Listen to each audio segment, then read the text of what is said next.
sasapit po ang Pasko, kaliwat kanan ng mga pakulo sa mga Christmas party kasama ang pamilya, mga kaibigan at mahal sa buhay. Pero syempre, isa sa tunay na diwa po nito ang maipakita at maiparamdam sa lahat na sa pamagitan ng pagbibigayan at pagmamahalan mula munting kahon na naglalaman ng aginaldo. Kasiyahan po ang daladala nito sa mga bata ngayong Pasko. Kaya naman, panoorin po natin ito. Pasko ay panahon ng pagbibigayan upang maiparamdam natin sa ating kapwa ang pag-asa, kasiyahan at pagmamahal. Gaya na lamang ng isang proyektong naghahatid ng matamis na ngiti at pag-asa sa mga bata. Mula sa mga munting regalo, nakapagbigay ito ng saya sa pamamagitan ng Box of Joy sa Montalban, Rizal. At ngayong Christmas season, mas kilalanin pa natin ang organisasyong Box of Joy Project dito sa Rise and Shine, Pilipinas. At sa kanilang pagpapatuloy sa pag-abot ng kasiyahan mula sa Box of Joy Project, kilalanin pa natin ang guro mula sa Burgos National High School at founder ng Box of Joy Project na si Ma'am Maricel Balyatan. Magandang umaga, Ma'am Maricel. Welcome po dito sa Rise and Shine Pilipinas. Magandang umaga po sa lahat. Salamat po sa pag-invite sa akin dito sa Rise and Shine Pilipinas. Kayo po ay guro, Ma'am, no? Opo. For 15 Anong subject years, tinuturo niyo, Ma'am? TLE po ako. TLE, Yes, wow. kaya strike Opo. all. Nako, Sabi gano'n. naalala ko tuloy TLE class. Paborito ko dyan, cooking. Oo. Ang Yes, pinakaayoko, cooking kami tahi. ngayon. Natutusukan talaga ako. Di ba yung gumagawa pa ng pattern? TLE din yan eh. Yung mga even stitch and even stitch, di ba? Oo. And we have this project, ang Box of Joy. At every year niyo po ito isinasagawa. Tell us more about it. 11 years na po ito. Wow. Okay. Sa Saturday, 11 years na siya na Box of Joy. Happy anniversary. Thank you po. Ano po ba ang ano nito? Pinaka-essence po nitong Box of Joy Actually, project? ang Box of Joy ay nag-start 2014. So, na-inspire ako dun sa mga batang tinuturuan ko sa church kasi I'm a Sunday school teacher din sa church.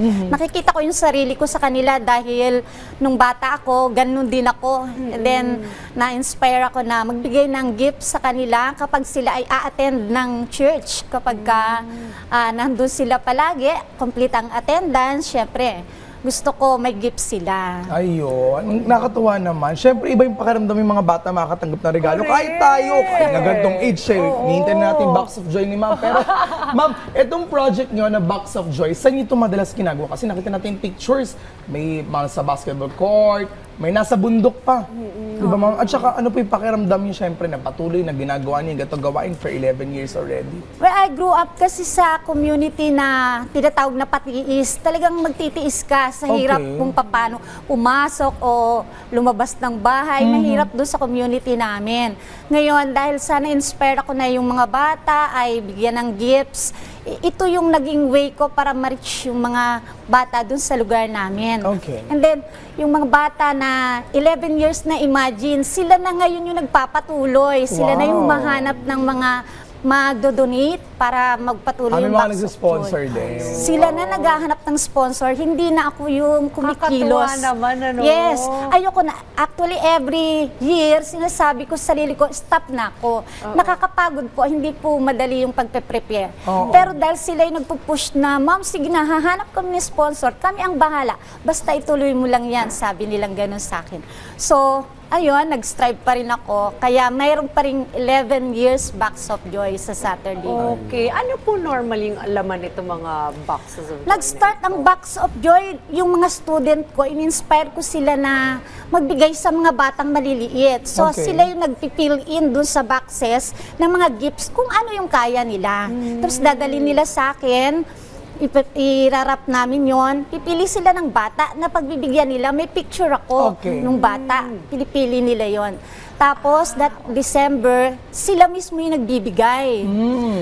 Parang Christmas party na rin nila. Oo, may pa-clowns pa si Ma'am. May mga laro pa. And then after pandemic, hindi na pwede yung mga tangible things, di ba? Bawal ang mga gifts. Oo, kasi baka magkawaan. Pero, hindi nag-stop ang Box of Joy. Sabi nila, why not mag-donate na lang tayo ng pera, cash, and then bili tayo ng food na ibibigay sa mga bata. Kaya patuloy pa rin yung Box of Joy kahit na nag-pandemic, hindi siya natigil. I wonder, ma'am, from ilan yung simula na bigyan nyo ng 2014 versus now, ilan na nabibigyan ninyo? 2014, 30 lang. Kasi ako lang, yung pera ko mismo, yung gamit ko, 30 Okay. lang.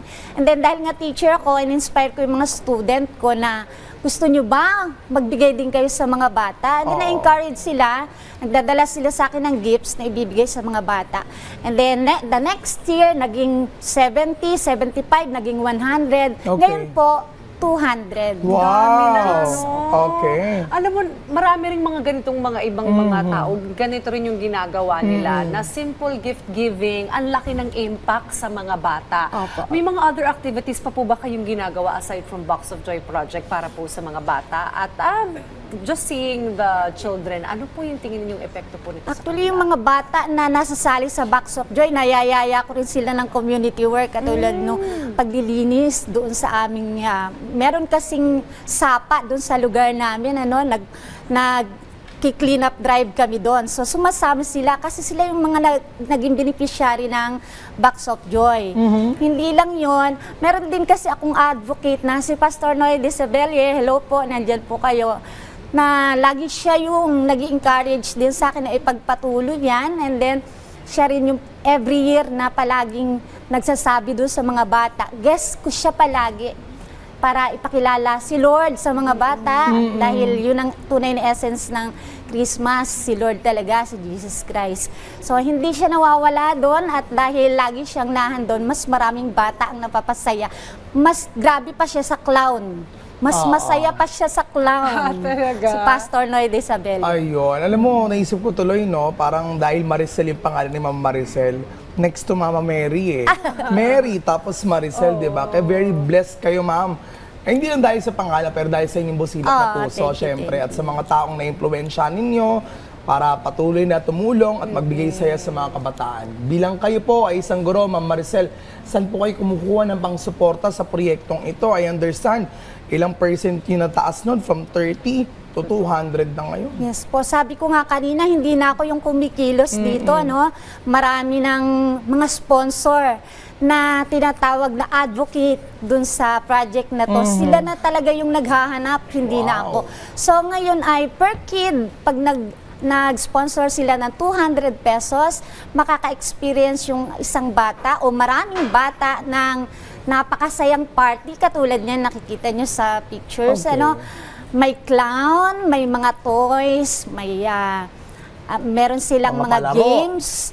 Yes, talagang napakasaya ng mga bata tuwing Box of Joy dahil ang dami nilang nare-receive, especially bago mag-start pa lang, ang dami na nilang kinakain. Tapos paglabas pa nila, may dala pa sila. Sabi ko nga sa mga bata, i-share yung kanilang dala-dalang gifts doon sa mga kapatid nila pag uwi. Pati yung food na binigay sa kanila, i-share nila sa mga bata. So hindi na ako ito, mga advocates na ito. Tumutulong na lang ako na Ayun. i-prepare ang lahat. Okay. Salamat po sa mga advocates na patuloy na nagsusupport sa Box of Joy. Kasi kung hindi dahil sa inyo, hindi po magpapatuloy ang Box of Joy. Okay. Sa 11 years, hindi na po ako yung gumagalaw lang dito. Sila na po. Hindi ko man po kayo mabanggit. Alam niyo po na kayo yung patuloy na sumusuport. Okay. Meron po kasi kaming advocate na nasa ibang bansa din, nasa Japan, nasa Norway, at sila yung nagpifill in ng kakulangan kapag may kulang sa Box of Joy. At never sila talagang hindi nag-support. Lagi silang nahandyan. Basta maipagpatuloy lang yung Box of Joy. Kaya thank you so much. Thank you so Ganon much din sa sa mga mga patuloy co-teachers ko na patuloy na nagsusupport, student ko na nagsusupport sa Box of Joy. Lalo na Pati si mga Sir Mark. nakagraduate na, tumutulong na. Yes. Wow. 2018, 2016, 17, 18, mga advocate na sila. Okay. Sila nagpupush, Ma'am Marie, start na po ba tayo? Pwede bang wag muna? Hindi po, kaya natin yan, ma'am. Ganyan That's good. sila. Ayun, bongga Okay. naman pala. Ma'am, ilang communities na natutulungan ninyo? I mean, iba-iba ba yung invite nyo sa isang place or kayo nagpupunta tapos iba't ibang lugar yung or ilang beses yung ginagawa kada taon nito? Yeah. Dati, iba-ibang place. Naka-9 place na kami, no? Upper Patiis, Lower Patiis, Mount Mataba, Sa J-Red, sa Netra, Saan yan? Sa Rizal? Sa, ano po, yes, Rizal po. San Okay. Mateo, Rizal. Okay. And then, kada place na pinupuntahan namin, kita nyo nga yung picture, talagang dinadala pa namin sa bundok. Oo, yung tsaka ang daming mga dogs. bata. Oo. Mga Dinadala magulang pa nasa namin likod. doon. Salamat sa mga co-teacher ko, Ma'am Abol, Ma'am Chari, lalo ng aming dating guidance counselor na si Ma'am Rebecca Nocon, na palaging kasama. Kahit umakyat ng bundok, okay lang sa kanila, magdadala kami ng mga boxes na para sa Box of Joy. Nandyan Ayun. sila palagi na Okay. nakasupport sa amin. Hindi Baka sila may mga nagsasama. manonood din tayo na gusto rin maging advocate at supportahan itong Box of Joy project. Paano po sila makikipag-ugnayan sa inyo, ma'am? May personal page po ako na Box of Joy. So, makikita nyo naman yung logo ng Box of Joy doon, kulay orange, Box of Joy. So, pwede nyo po ako doon ma-reach sa Box of Joy page and sa mismong profile ko, Maricel Balyatan po. So, hanggat meron pong susuport sa Box of Joy, hindi po ito Magtutuloy-tuloy. titigil. Tuloy-tuloy po ito. Pero, lagi ako nagsasabing, ayoko na, stop na. Pero, sabi ko nga, yung circumstances, yun ang nagpupush para magpatuloy. Ayun. Maraming salamat po sa inyong oras at pagbabahagi sa amin ng inspirasyon. Lalo na sa ating mga manonood, mga ka-RSP ngayong umaga, Ma'am Maricel Balyatan. And Merry Christmas! Merry Christmas Christmas po. Thank you so much po sa pag-invite sa akin.